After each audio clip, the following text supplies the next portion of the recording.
ويا خاوتي السلام عليكم، ان شاء الله تكونوا بخير في خاوتي. اليوم جيتكم فيديو جديد على هاد النسخة ديدين كلاش خاوتي، اللي هي فيها خروج تلقائي. خاوتي تلقيت الحل المهم خاوتي، متنساوش اللايك وتفعيل الجرس. خاوتي انا مهز قاعد تخرج لي. المهم خاوتي يلا نبداو. غادي ندخلو داونلود. او خاوتي المهم زيدوها خاوتي، هذا ملف خاوتي دوك تاع مود جرافيك خاوتي، راه غادي يكتب هذا. كي دير هنا خاوتي عاود دير لهم هذا النسخ.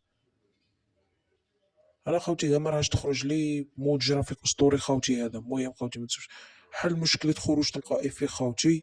عاود هنايا عاود دخلوا تحت الاندرويد هذا خاوتي، ديروا داتا، عاود دخل هنايا، دخل فايلز هذا خاوتي، ودير هذه خاوتي هنايا. انا راني دايرها خاوتي، ما نعاودش نديرها. المهم خاوتي كي ديرها كي تكمل دخل جي تي وسي خاوتي متسكى تخرج لك. انا راني نطلع لها كاع في الكاليتي وما خرجتليش خاوتي. خاوتي طلعت لها كاع الكاليتي وما خرجتليش. المهم خاوتي ما تنسوش اللايك وتفعيل الجرس ليسالك باش خاوتي. خاوتي استمتعوا خاوتي، ما تنسوش اللايك. سلام.